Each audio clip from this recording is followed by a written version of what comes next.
Welcome to XYPN Radio, where your host Alan Moore brings you into a community of fee-only financial planners who want to profitably and successfully serve Gen X and Gen Y clients. If you're ready to get the knowledge you need from leaders in your field, learn from forward-thinking advisors, and take action on your own goals, XYPN Radio is the show for you. Here's your host.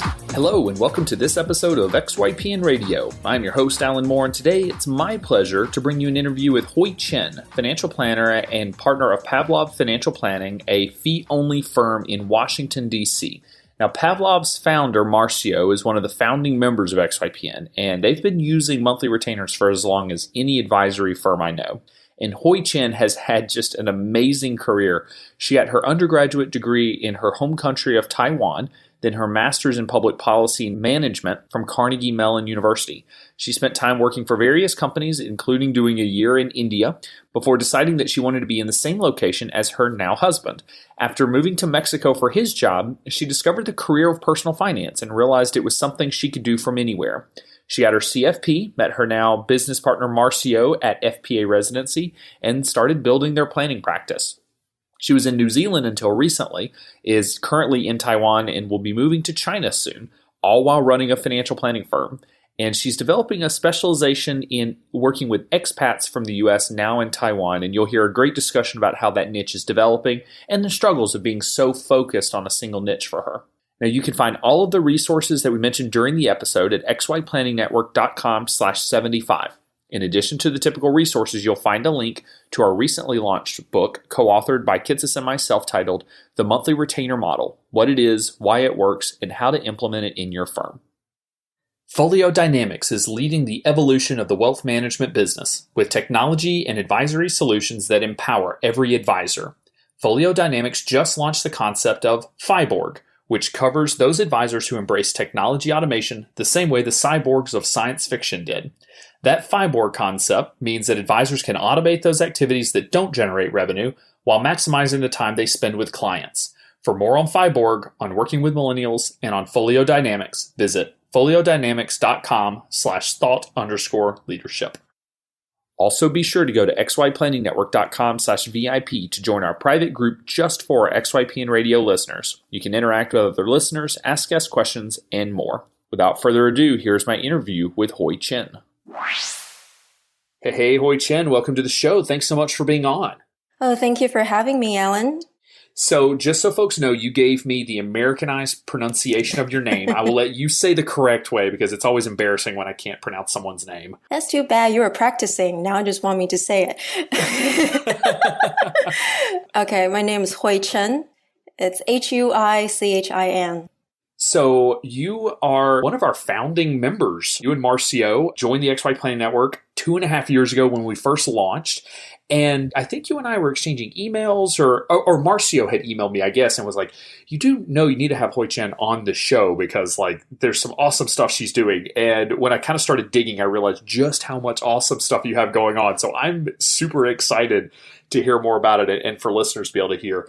So you obviously, I say obviously, that's probably not fair, that you were not born in America. So how did you, I guess, can you talk us through kind of your path? I mean, how did you get into financial planning and kind of what has been your journey? Yeah, I was thinking about, because, how to answer this question, because I know this is the first question is going to be on this show. So for me, it's really like a 10-year journey, wandering in the desert, figuring out what I want to do, in my 20s, basically. I graduated college in Taiwan. This is where I grew up and where I went to school my whole life. So, and I graduated with a business degree, and that's sort of like a major where you go when you don't know what you want to do, Sure. like when you grow up, because you got to study everything. Like in the business administration department, you study like marketing and technology and finance and everything. The only thing I knew when I graduated was that I did not want to do anything that has to do with finance. Sometimes learning what you don't want to do is just as important as, thinking you know what you do. So yeah. Did you have any direction at that point? Like anything that was interesting or sounded like fun? Yeah, I wanted to do something good for the people, to the world. So that's more like noble idea than what I want to do. I know what I'm good at. I'm very good at numbers, maths, stats, all kind of those things. And it's not necessarily common among people who, I guess, probably more common for people who study business, but less common for people who go through my educational path, which in Taiwan is like if you go study something that's not science, you stop studying science in high school. Okay. So you kind of pick your path in high school is where you sort of start to specialize? Yeah, you do you study more, like language and history and something that's nothing to do with, chemistry or physics, that kind of thing. So there is more or less some kind of path in high school, at least when I grew up at that point. So business is something that you can study when you are better at math, for that group of people. Because you can imagine some people who tends to go towards something more like liberal arts, sure. Arts type major would go through that path, but business is also an option. So in Taiwan, are women encouraged or pushed one way or another, or is it pretty equal in terms of, males and females and the different, I guess, career paths and, college degrees that you're encouraged to study? I would say maybe there is still some gender stereotypes, but at least I don't think there is in my school. Oh, nice. My school, actually went to a women's high school or a girls' high school. So I would say it's pretty evenly divided for the number of people studying science versus people who study liberal arts. Okay. But yeah, going back to not wanting to do finance after graduating college was really, because at that point, from all the education I have from, studying finance, was that it's just something that's not producing anything for the world. It's just trading this number or money. Sure. Yeah, it's not adding anything. That's how I look at it. So after I graduated college, or when I was still in my senior year, I decided I want to sort of do a drastic change. Not completely drastic change yet, but I want to switch fields. So I decided to go to graduate school in the US in public policy. So switching from... Small tweak here. Working, switching from the corporate world to something, maybe better for the world, I was 21. So, a lot of this is naive thinking. But I have a very good time in my public policy study in graduate school, because I do think I learned a lot, and it actually did help me switch field, but that's another story. So where did you do your graduate school then? I went to Carnegie Mellon. Okay. Yeah, and right now it's called the Heinz College of Public Policy. And it has a strong focus on quantitative analysis. So it sort of fit right in my alley. It's not just, writing papers about policies. It's actually doing the analysis and evaluations of whether certain programs make sense and actually making a difference. It's great, given the recent election cycle that we just went through, to hear that there are some public policy folks out there that actually care about the numbers and don't just make stuff up. That's really interesting. Yeah. Yeah. And I would think that's something, it's been it's 10 years since I graduated, but I would think there have been more schools like that focusing more on quantitative stuff. But in general, Carnegie Mellon is a school known for quantitative fields, and right. Yeah, so that's why they have that kind of public policy school. So you were drawn to public policy because you wanted to make a difference. You wanted to help the world and influence things in a positive way. But what did you think that public policy degree would kind of lead to? Was there any specific path that you thought you were headed down? Yeah, so it's kind of interesting because any, foreign student, international students or immigrants to the U.S., it's once you are there, the first thing you think about is how can I stay? Or not necessarily how can I stay, but what kind of opportunity is there for me to stay? Sure. So there's two things. I want to do the things that I like to do, but also what kind of opportunities are there for people who use English as a second language and, have a college degree that's not in the US and things like that. So actually ended up, my first job after grad school was in an organization doing housing research. And you probably already know where I worked. This is the first step that basically led me straight back to finance, because my first job was with Freddie Mac. So you were doing housing research for them? Yeah, I was doing housing research. So really more, when I first got in, I have no idea what Freddie Mac does. I have no idea. Right. I have no idea what the importance of Freddie Mac in the entire financial industry. Yeah. The only thing I know is, it's doing housing policy analysis. That's what I'm going to do. And I would use a lot of stats and quantitative analysis and to see, what we're doing in terms of affordable housing and fair lending. And so it's all very interesting topics for me at the time. And that would have been about 2006 that you were graduating grad school? Yeah, 2006. And, housing markets. What a great time to get into the booming housing market. That's a great industry to be in. Yeah, at that point, very good environment to learn a lot of things. Yeah, so I had a really good beginning of my career there. But then, as you know, once you're in a company like that, you start looking around and see, exactly what is this company doing, because you realize that it's such a big company. And I have no idea how the financial industry work. There are like mandatory, like CE credits you need to get, like in your job. And I started looking into, okay, so it is really about finance. But I guess, I like my job. I'm running this company.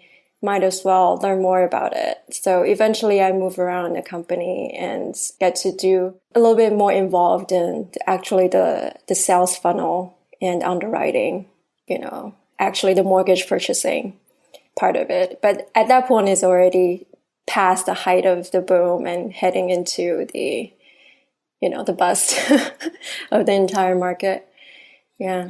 So you did get to see a couple of different areas of Freddie Mac to kind of see not just kind of one little area, right? So you got to see a couple different pieces. So were you there through the bust, or did you just, kind of jump ship before everything completely hit the bottom? No, I was there pretty much around, I left in the middle of 2009. So we were really pretty much all the way down at that point. I remember when I left, the stock price was like 20 cents. Buy. Good time to buy. No, because the bottom of the market was what, March? I should know this, March of 2009, the specific date. Yeah, at that point, people didn't know it was going to be the bottom. Right. Yeah. And I think maybe one of the reasons, so the reason I left was actually more personal. It has nothing to do with the market. But I do think that the general market sentiment around that time makes, the company also slightly gloomy place to be in because, everybody is affected. So yeah, it is maybe it's a partial reason that I leave, but it's mostly the reason why I left was personal at that point. Yeah. So then kind of, were you in D.C. at the time? I would assume that's where Freddie Mac was based. Yes, I was. Okay. Mm-hmm. So you're in D.C., decide to leave there. Kind of what was the next step for you? Yeah, the reason why I wanted to leave was going all the way back to the, wanting to help the world kind of sentiment. I had the idea of working this company, and at that point, the company sort of is the culprit of screwing the world. And then there's the idea of, I always was interested in really working on development, how do you call it? International development and developmental economics. And, really looking at how to solve the problem of poverty, or even, remember, this is in my 20s. Sure. I still have all this idea of wanting to make a difference. Yeah, I want to make a difference. Yes, this is a good way to put it. And I was, I came from a developed country. I wouldn't call it a developed country. It's more a developing country. So And I moved to, you know, developed world like the US, and I feel like I was just getting further away from the majority of the people in this world and how they live their lives. So, right. And my boyfriend at the time and my husband now, he was a Peace Corps volunteer. And when we were in grad school, there were a lot of Peace Corps volunteers that in our program. And so I get to know a lot of people who actually spend part of their life living overseas in a setting that's, whether or not they actually made a difference, they at least tried to help. So I feel like at that point I was heading into my late 20s and feel like that was the time to do it. Otherwise I would never do it. So did you volunteer for the Peace Corps then? No, I found a research position in a financial research organization in India. And it turned out to be a good fit because it actually fits my resume. I was doing a lot of the credit modeling type of work in Freddie Mac.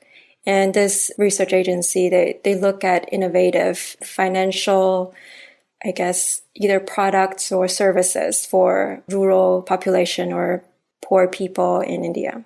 So, okay. Yeah, and one of those things, is, like small scale lending or kind of micro lending type of work. So it's sort of, my resume fits that. And yeah, and it's, in India, and I got to work on that kind of project. So that's awesome. Yeah. And so and it ended up being, a right fit for me. So then what made you then leave that, I guess, kind of position and then kind of move on to the next one? I think my initial contract was for a year in India. And so in India, I actually didn't end up working in the rural population area. I actually ended up working for small and medium-sized business lending and do research projects in Mumbai. And Mumbai is such a big city. Not quite what you signed up for.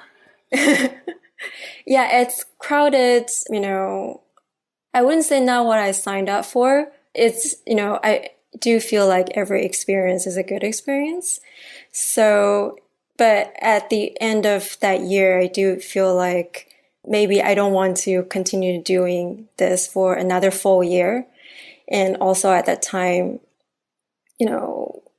I've been apart, from my boyfriend for a year. And at that point, we decided that maybe this is the time we should, try to be together for the long term. And we decided to get married. And so basically, that was the main reason. So basically, I ended my career in sort of quantitative analysis, finance part of it when I left India and got married. It is something that, best way to put this without I just want this to sound right, but like when you are in your 20s, and I'm still in my 20s, so I understand, I'm doing this myself, like you do make decisions based on significant other. Mm-hmm. And, if you're really going to be a partnership and you're going to get married and live your life with someone, you do make decisions. I think sometimes it's frowned upon, like almost like, oh, I can't believe you would make a decision for someone else. And I think in American culture, it's definitely frowned upon for women because we want, like the book Lean In, like we want women to be, on par with men as they absolutely should be. And so when women make a decision around a man in terms of like career, it kind of gets, I don't know, put down maybe sometimes, but I think that's wrong in my personal opinion. And then it's just like, if you're going to be a partnership, you got to do this thing together. And being in Mumbai, India, working on this project may not be the right fit for the two of you. So was he still in the Peace Corps at that time? No, there's another story. So we actually met in grad school. And he already out of Peace Corps at that point. And gotcha. By the time I left DC, he was in DC as well. So basically, I sort of left him there, and I went to India. And at that point, it was like the bottom of the market, and the entire, I guess, the working environment in DC is also pretty gloom. And he was never sold on the idea of being in DC for a very long term. So he started looking into other opportunity for himself to get away. And he ended up deciding to join the Foreign Service. So basically, yeah, when I left India, it was the same time he joined the Foreign Service. Okay. So what is the Foreign Service? What do they do? Foreign Service, basically, it's comprised of mostly Department of State personnel, but also with, some defense and other agencies. So basically, it's staffing the embassies and consulates across the world and doing diplomacy. All right. That's awesome. I didn't even know those. These are the kind of things I always love as we get older and people just have these kinds of jobs. I'm like, I didn't know that was a job. Or maybe I knew it was out there, but like, how do you find that job? So Where was his kind of, I don't know, they call it stationing or deployment. Like, where was that first location? Oh, yeah. So his first location was in Ciudad Juarez, Mexico. Okay. And that is sort of where I joined him. So basically, our timeline was I don't know how to describe it. He basically got in, had some trainings in DC. I left India. I came home to prep for a wedding, and we got married. He went to Mexico first, and then we got married in Taiwan. And then I went back with him to Mexico. Okay. So that's in like a few months' time. That's how everything went down. You tend to move quickly. I get that. Yeah. So then what was your path into financial planning? How did you discover kind of the CFP? Yeah. So as you know, I just said I basically moved after we got married. I moved to Juarez with my husband. And at that point, Ciudad Juarez is at the border across from El Paso. It's the city a lot of people know as this, not crime, but murder capital of the world for a few years because of the drug wars. And when we got there in 2011, it was sort of it's past the height, but still towards the end. So when we first got there, the situation was like we are not encouraged to go out after dark. And even the locals, they don't. Like, it's sort of like a self-imposed curfew.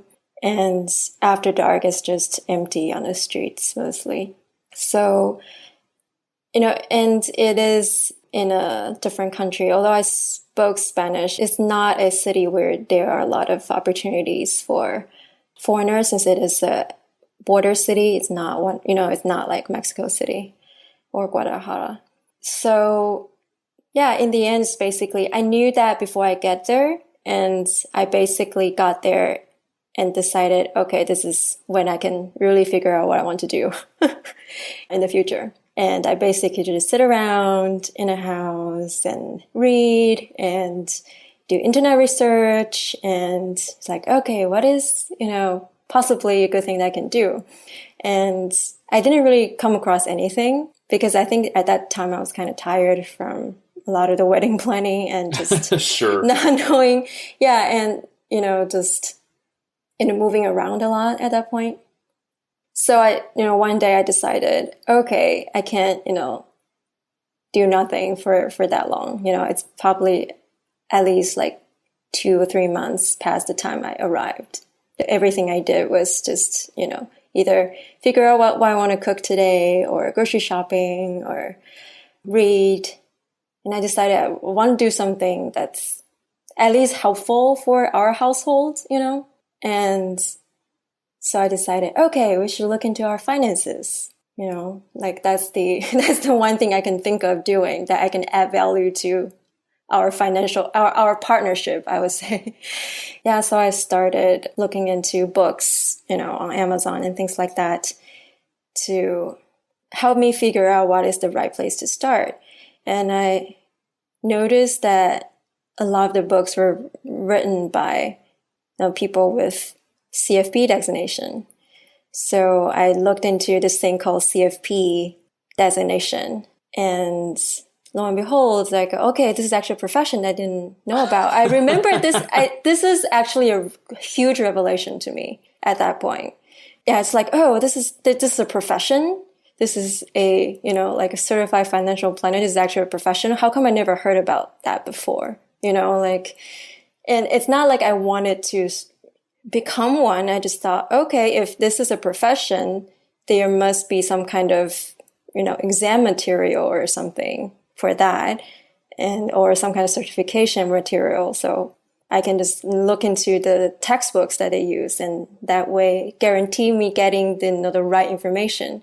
Because at that point, you know how there are so many personal finance books in the market? Oh, sure. Yeah, like how am I ever going to know which one's worth buying? So at that point, I was like, I'm going to get, the textbooks for studying for CFP. That way I know exactly, the material I need to know to help manage my finances. That is a whole other level of just self-torture, is to learn about personal finance. You get the actual CFP designation books. That's amazing. It's always amazing to me where that light bulb it cuts on for folks, or just how they find this career. It's so many varied paths, and yours is at the top of the list of varied kind of path into planning. So did you sign up then for like just self-study, or did you go through a CFP course somewhere? Yeah, I ended up going through a CFP course through Dalton. It's through New York University. So I would get a certificate from them. I think it's the same certificate you would get to qualify to sit for the exam. So qualified to sit for the exam and then sat for the exam at that point? Yeah, I did. So few things happened. So I went through the course very quickly because, I was unemployed. I also ended up volunteer a lot of my time in a nonprofit in the border area. So it's sort of doing both at the same time. And by the time we're close to leaving Ciudad Juarez, there was the exam date for November, and there was the Financial Planning Association's residency program. It's also in November, I think, or no, end of October. So those 2 dates were pretty close to each other. So I was thinking, okay, it sounds like both things are going to be close to each other. It's going to be in the LA area, in the Southern California area. So I decided just to, fly in once and for all and take the exam and also do the residency program.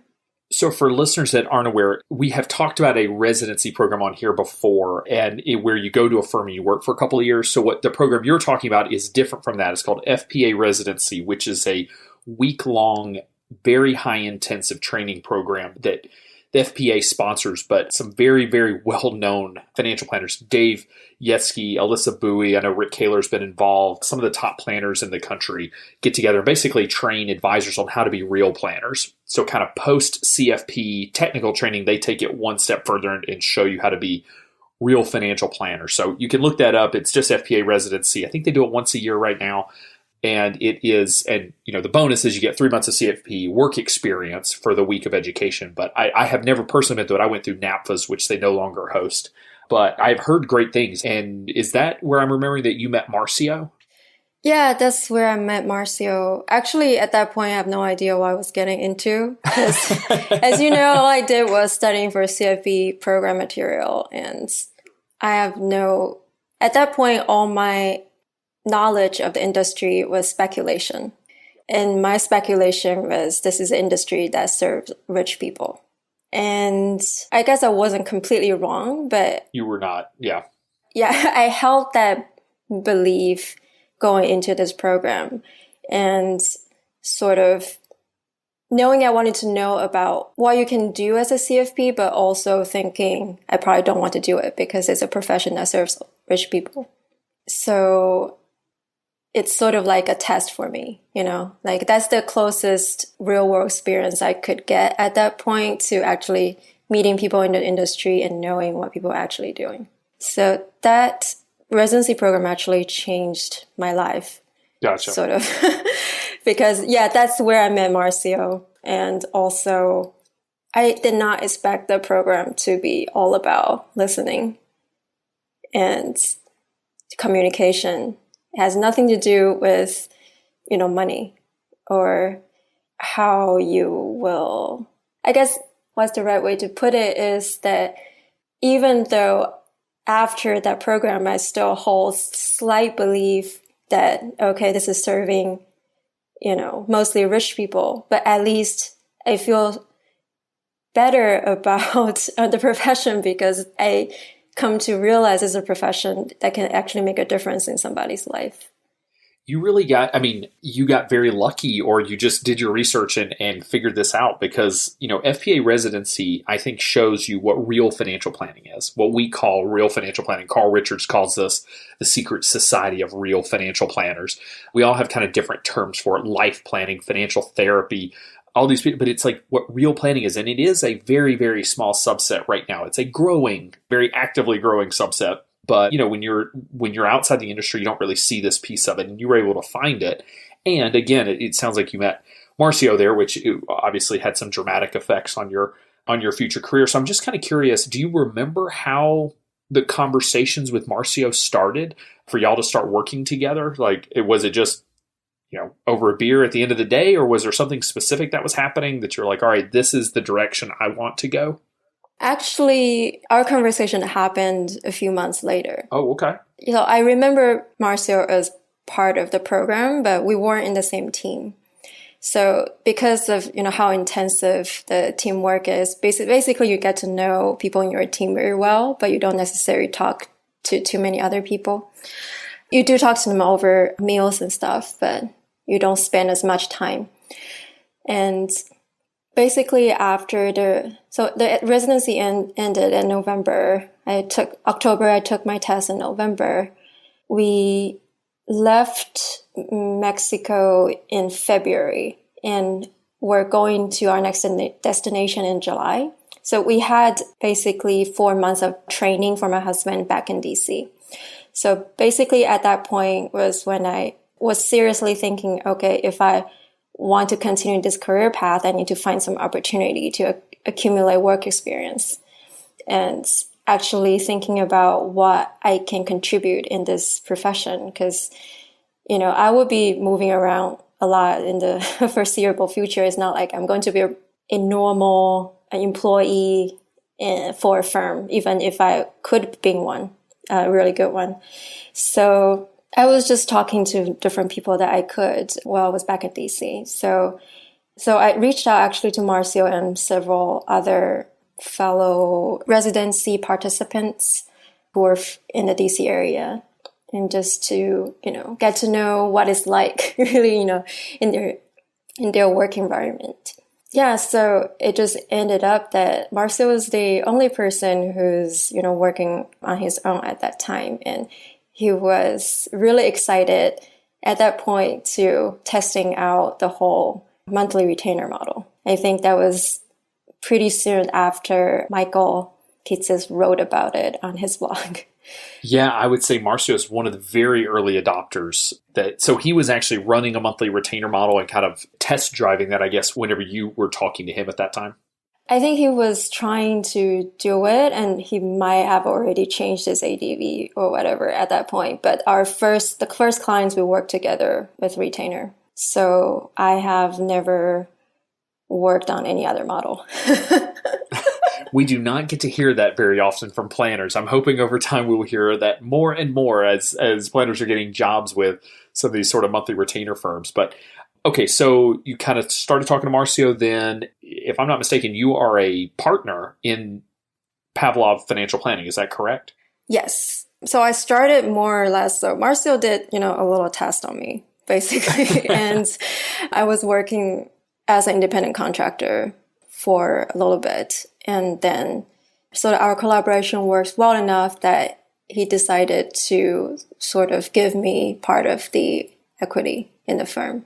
That is a huge step. Maybe we'll have to have Marcio on to talk about that. Because, most advisors, refuse to give up equity. Were you saying, hey, equity is something I have to have? Is it something you wanted? Or is it something he just felt like would be incentivizing for you to kind of come on board and really hit the ground running?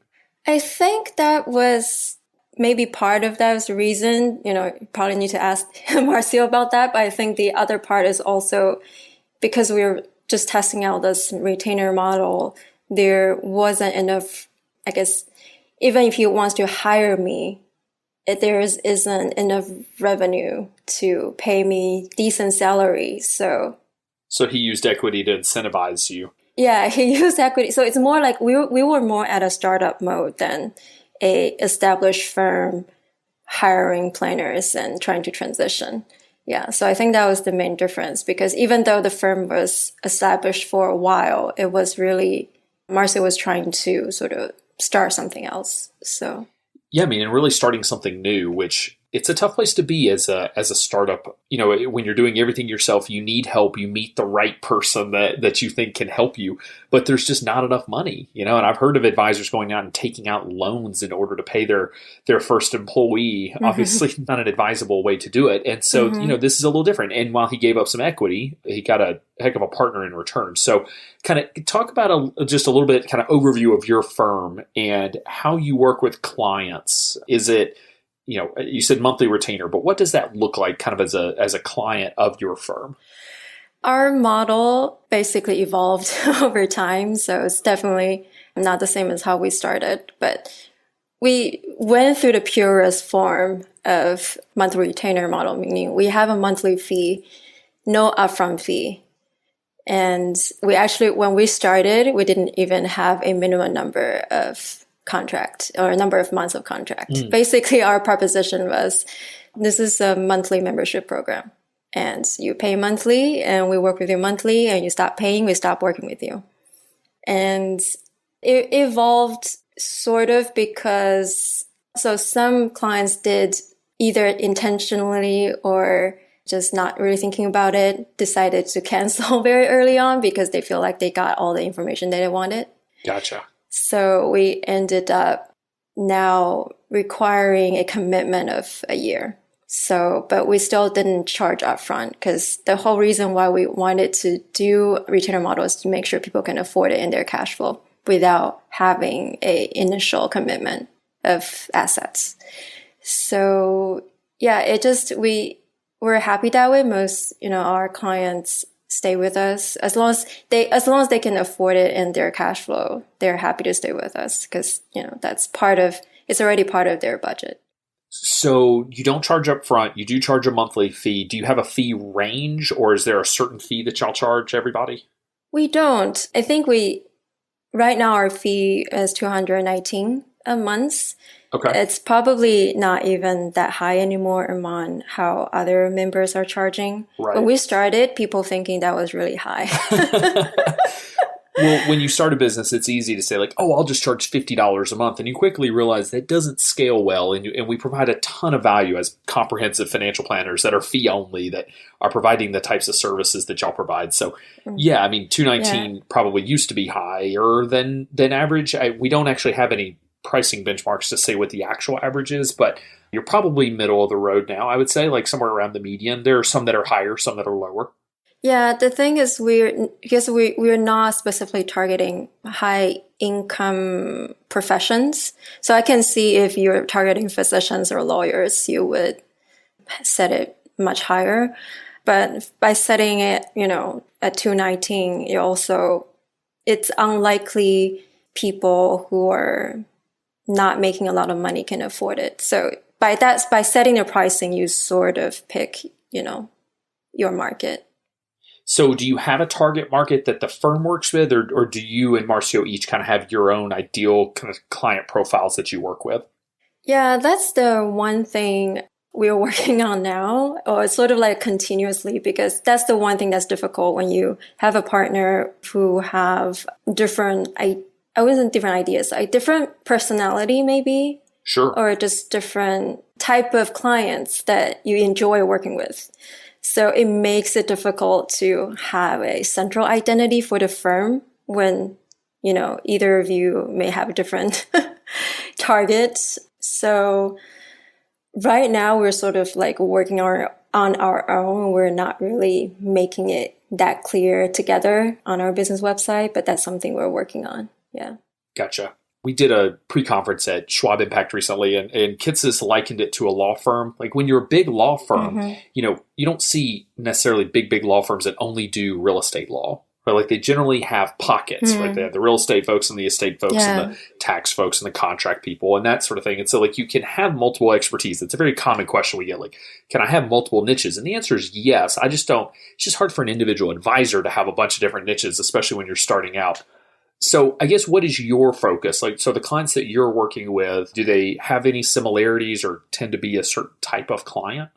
Yeah, so I also have sort of several. So I'm one of the probably people that not completely on your niche wagon. Also, I want to be. Sure, understood. I guess it actually fits into my personality of wanting to help people. Yeah. And it's kind of difficult for me to sort of just come up and say, I want to, cut everybody else. But yeah, it's something that I'm working on. But I do have, after working with so many people, there is a clear trend of where this is going. First of all, I very much enjoy working with couples and building sort of a household financial system with them. And I have a pretty intensive sort of financial planning process. So it really depends on how deep the clients want to go. But I find that a lot of the Gen X, Gen Y clients, especially dual income households, it's always a work in progress because it was never a clear point of how they're merging their finances and having that discussion of how it will all work out. So a lot of things fall through the cracks and a lot of questions unanswered. So yeah, I really enjoy sort of helping on that end. And most of our clients are couples, or most of my clients are couples. Marcio has more single clients. So are you working with, I guess we haven't even really defined this because you said you've been moving around a little bit. Where are you currently living now? Right now I'm in Taipei, Taiwan. End up being where I'm from. My husband is here for a few months for his language training. And we're moving to China next year. Okay. And Marcio is he based in D.C.? Yes. Okay. So here we have a partnership and you are probably not going to have roots for a long time based on your husband's profession. Yeah. At least for the next 3 years, I guess. At least for the next little while. So do you work with a lot of expats or folks that are global travelers, like since that's kind of you, and I mean every time I talk to you you're in a different country, so is that like sort of your target market in addition, in wanting to help with the specific issues that couples are dealing with? Yes, I do work. I would say a little bit less than half of my clients have some kind of international planning needs. Right now, mostly it's people like us sort of moving around a lot and not necessarily have a direct tie with another country. So Marcio and I both we're both immigrants to the US and we both have personal ties with other countries. So it's an area that we're gradually moving towards too. The thing that's difficult in this area is the number of rules and laws you need to keep track of in different countries. So it's pretty much I talked about this with several internationally focused planners. The consensus that it's very difficult to be a generalist in this area. You can be a generalist in the sense of pointing people to the right direction. But when people have questions regarding specific country, there's no way you can answer it unless you are involved in that country. So I might be able to work with people who have, Taiwan, US relations.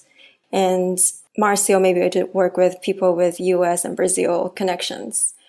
So that's the real piece, is that you've kind of got to pick, like just saying expat isn't, I mean, there's 156 countries in the world or something like that. I'm trying to remember back to high school geography. There are a bunch of countries. So you're saying that you can't serve folks that, necessarily just because they have assets in China and America. You've got to kind of pick, because you've got to know laws and rules and regulations in both America and whatever the country is that you're kind of focusing on.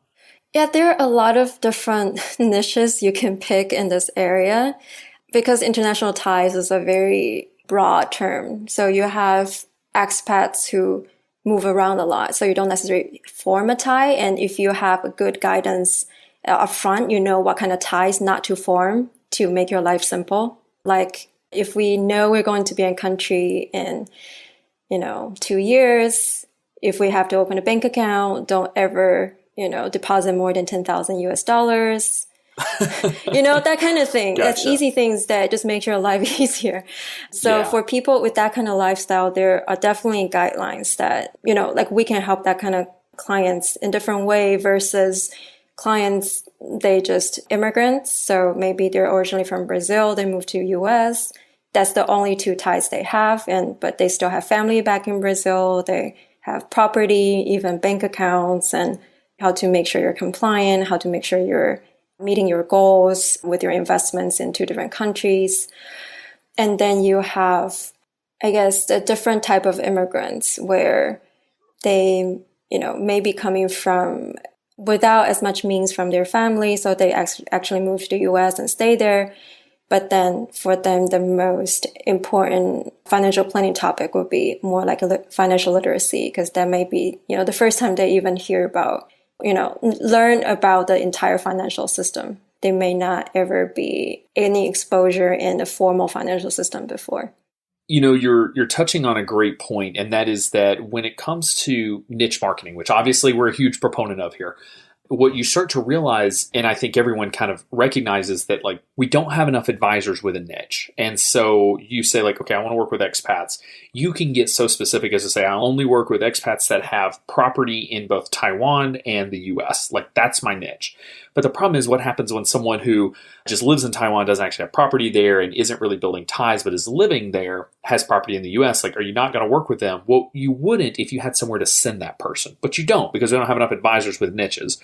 And I mean, we don't have enough folks just working with, like, doctors with student loans, much less, whenever we start to get specific and make it global. Mm-hmm. And it's kind of a chicken and the egg thing where, folks are slowly starting to kind of put their stake in the ground like you are and saying, like, okay, this is the area of my focus. I'm going to end up with clients outside of that focus because it's just natural right now. But maybe in 10 years, maybe it's not for 30 years, I don't know. But we'll have enough advisors that are focusing on clients that are, expats from the US and in Taiwan, that y'all can kind of divvy up the different areas of specialty, which will be cool, because then you can refer clients back and forth. We're just not there yet. And I think that's okay. It's something we're evolving into. Yeah, I do feel like this is a trend in the future. If there's any trend at all, it's a globalization, and not just for, just not goods and services, but also people. People are going to move a lot more. Of course, like, you see how Brexit made that part of the life so much difficult for Europeans to move around, and the kind of financial planning issues stemming from there. Well, even in the U.S., like, moving from one state to another can be a little tricky. I mean, just every state has their own laws and their own rules and regulations and things like that. And so, but it's so much easier to move than it used to be. And now, to your point, it's so much easier to go to.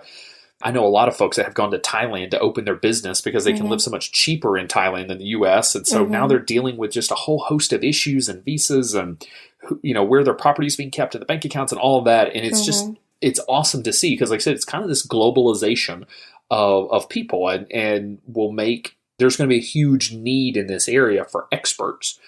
Yeah. And I feel like that's one thing is kind of counterintuitive for. There's the trend of it's easier to move around, but the countries are tightening their controls. They want control on everything.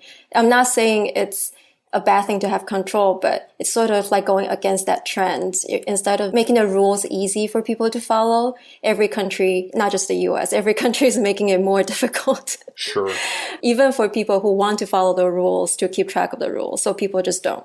Right. And a lot of it just becomes not necessarily financial planning issue, but legal issues and tax compliance issues. So that's also another reason why a lot of the planners don't want to touch it, because eventually you have to involve legal experts and things like that. So do you see that as kind of your niche going forward is going to be kind of American expats that are in Taiwan or that have property in both? Like, do you see that as an area that you're enjoying, or do you think it's going to be broader than that? Kind of what are you expecting? Right now, it's broader than that. Right now, I'm looking at more for people who just have this globally mobile lifestyles, and not necessarily with ties to one country, but gotcha. They're just kind of moving around. They're moving around, but how you structure your finances to make that life work. Eventually, for my own sake, I probably need to become an expert, for the US and Taiwan. So I'm curious about this because, the term digital nomad or location independent gets thrown around XYPN quite a bit because like you are, I mean, you're location independent. You're running a business as a partner from anywhere that you have an internet connection. So is the planning process that much different for someone who wants to be a digital nomad and be able to live in different places? Or is it more that you just connect with them because you're doing kind of the same thing? So personally, there's a connection, or I guess I'm just wondering, is the planning process different for those folks?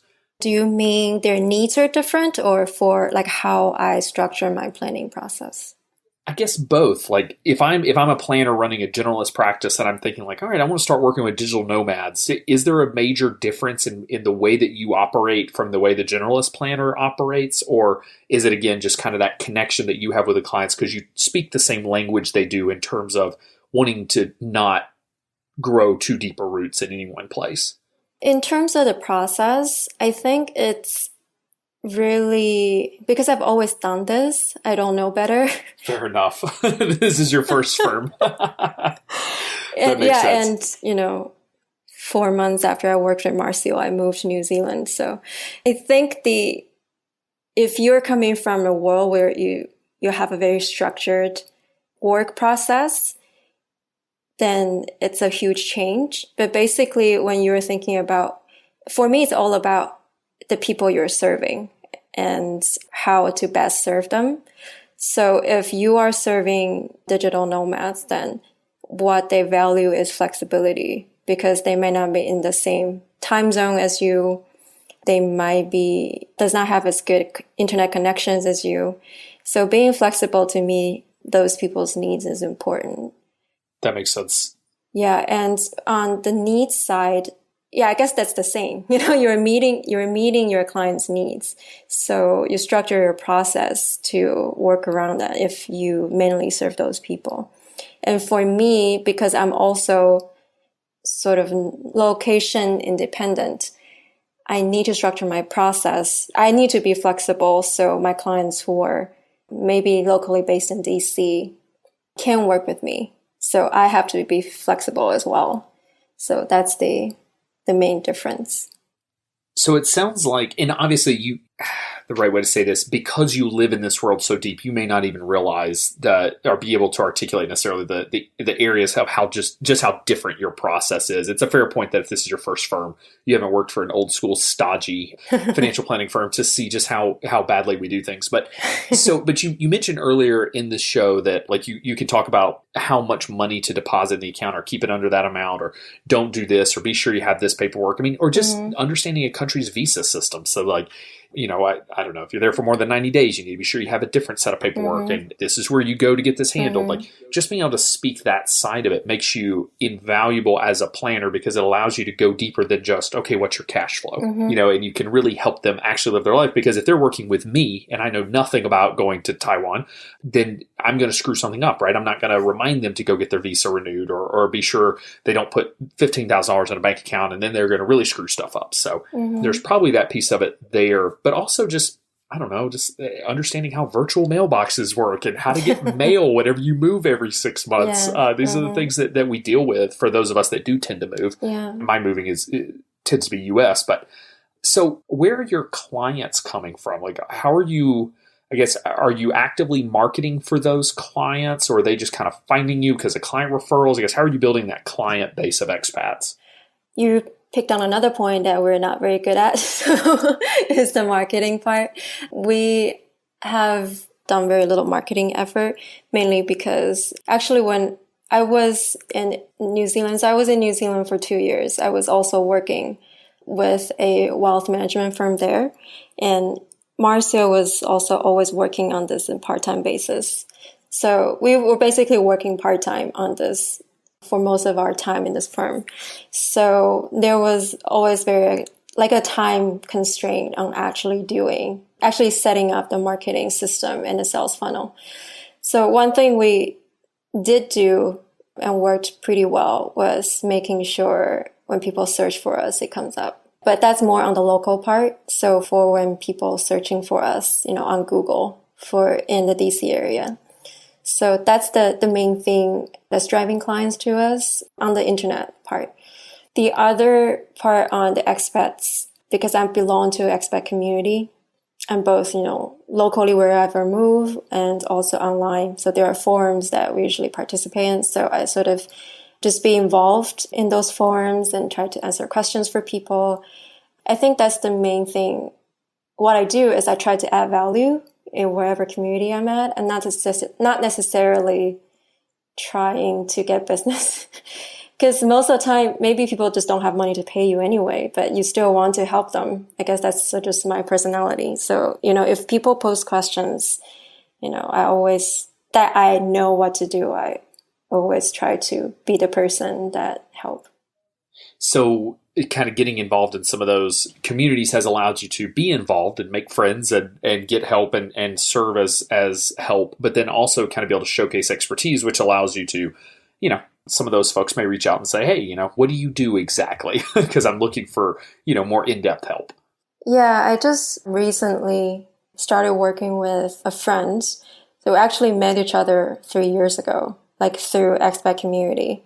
And she just recently decided that she wants to work with me. So this is a very long game. Yeah, and another thing that I do is I blog about financial planning topics for globally mobile professionals on my own blog. So it's separate from the business. This actually posts some issues for me in terms of managing, 2 websites and sort of have a coherent brand or message. But I actually started writing the blog not because of the business, but because exactly, I would read questions on people, forums and say, oh, I know what to do with this, but it takes me way too long to actually type all of that, in a box. So I started, writing like in longer form and just, going through my decision-making process, like when I face this problem or when I have this live event, or how do I deal with it? And what are the resources you can use to deal with it? Yeah, so that's how I started writing a blog, and I draw a lot of inspiration from my community and the problems they're facing. So how can listeners find that blog? It's called Money Matters for Globetrotters. Money Matters for Globetrotters, and we'll link to that in the show notes. Mm-hmm. I think it's an awesome, organic way. It's a slower process, right? Blogging is a long play. For anyone that's out there thinking about starting to blog, you do not make post 3 blog posts and get 5 clients. It's just not the way it works. But by tying all these pieces together, I think it will work long term and kind of medium term, if we're looking at that, you're able to see what are the pain points, be able to answer that question, be able to kind of link over. You'll probably develop some loyal followers. Folks will be finding you through search engine optimization because they're asking, like, I don't know what to do. And, I'm a globetrotter, or I'm a digital nomad, and all the keywords that are going to be kind of leading to your site. And then those are the ways, you kind of slowly pull them into your system. And if you have time to do that, which, some firms, when they start out, they put themselves in a financial position. They don't have enough time to wait for that to work. But if you can lay that foundation, I truly believe that's a long-term successful plan. And it will be interesting to see how that goes over the next couple of years as you continue to not only develop the expertise and kind of that niche, but just kind of expand your reach using the blog. The main readership, my blog, I have an email list, but actually most of the visitors come from Google because I have a series of wrote about money exchange, currency exchange, a sort of extensive 7 blog post series about, the different ways to do it and how it was done, like internally in the bank, and why certain things are more expensive than the other. So that was the main gateway that people come to my website. And I guess one thing that's sort of unrelated is that I do feel like writing helps me develop my financial planning ideas and process. Because a lot of times is that you have your own ideas and people start asking questions like, okay, maybe what you think wasn't, the best fit in this situation. And it helps me clear my thoughts about, how to really help people and what are my real philosophies about, why I think certain ways and how can I make it clear for people to follow my thought process. I think that's a really good point. And Kitsis will tell you that he writes to learn. And his process is that when he wants to learn something, he just researches the heck out of it so that he can write a blog post, which gives him the incentive to go learn. And so, I think that's not the way I operate, but it sounds like that's the way you and Kitsis operate. And so it is about learning yourself, right? And figuring out what is your process for learning and inspiration and finding the answers to those questions, because you know a lot now from researching those various blog posts that are going to contribute back into kind of your knowledge that you have to work with those clients. So it is important to kind of tap into that to find out kind of where your inspiration lies in your process. Yeah, and so for people who are more like audible learners, they might be listening to interviews like this, and that's how they learn. So yeah, I do think, finding the way for you to learn and contribute at the same time is important. Agreed.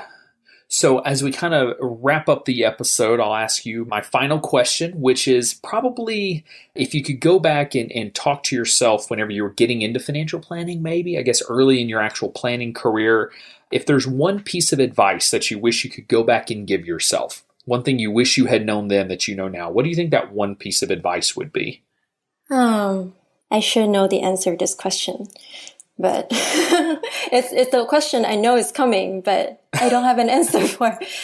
I guess I generally look at, I think I mentioned this before, like everything happens for a reason. So I never really feel like if I had known this, I would have changed certain things because there's a reason why you didn't know this.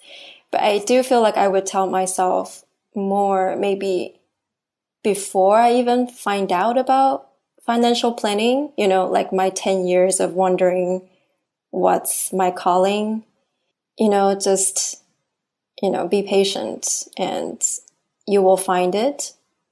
And maybe you need that 10 years to really accumulate the experience where you'll appreciate what your real calling is. So true. And going back to, I think you talked about a lot about this on the show, is, you're having different paths and it all accumulate to this point.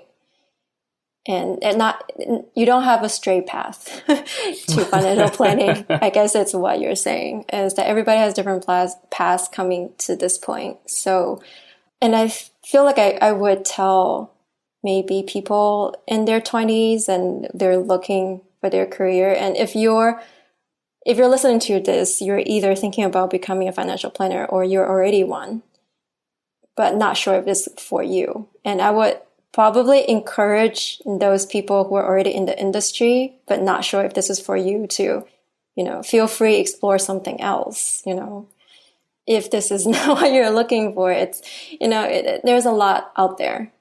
And this is coming from people who was doing something else and found financial planning. So.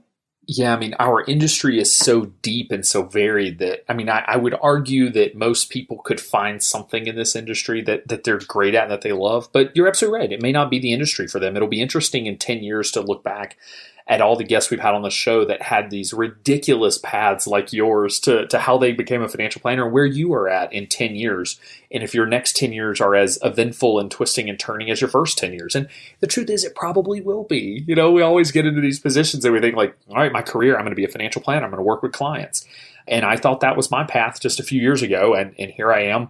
That's not my path, it's just very different. So be open to change, I guess is the message there, and be open to finding what you're passionate about, what you love, because life's too short to sit in a job that you hate in a career that you don't like for longer than you have to. So, yeah. And one last thing, and just from what you said, I also want to add, just feel like we're all ambassador of this profession. And even if you don't end up working as a financial planner in the future, if you go into other industry, like whatever you learned in this industry will go with you. And it's very important that expertise goes with you to other parts of, this world and you can make a difference there. So. Very good point. Well, thank you very much. I did not say this earlier, but because you're in Taiwan, you are up very early this morning. So thank you for getting up and for joining us on the show today and giving us your time. This was awesome. So thank you so much. Oh, you're welcome. Thank you for having me. Had a good time. What an awesome interview. Hui-chin's story is just amazing. She has really been around the block career-wise and ended up in financial planning, which probably provides the ultimate amount of flexibility for her to build a business in a career she loves, doing work that's meaningful, while also being able to stay location flexible so her husband can accept various assignments for his job. I hope her story provides the inspiration you need if you're curious about being location independent and building a flexible business for yourself and for your family. Folio Dynamics is leading the evolution of the wealth management business with technology and advisory solutions that empower every advisor. Folio Dynamics just launched the concept of Phiborg, which covers those advisors who embrace technology automation the same way the cyborgs of science fiction did. That Phiborg concept means that advisors can automate those activities that don't generate revenue while maximizing the time they spend with clients. For more on Phiborg, on working with millennials, and on Folio Dynamics, visit foliodynamics.com/thought_leadership. Be sure to join our VIP community at XYPlanningnetwork.com/VIP to hang out with other XYPN radio listeners, ask questions for future mailbag episodes with myself and Kitsis, and to finally find a community of like-minded financial advisors. Thanks so much for joining me today. We'll see you next time. You're not alone, and you're not crazy. It's scary starting, building, and growing your own financial planning firm. And that's why we put together a free private community just for you, the Cutting Edge Financial Planner. Go to XYPlanningnetwork.com/VIP or text XYPN Radio to 33344 and join a network of thousands ready to change the lives of Gen X and Gen Y clients.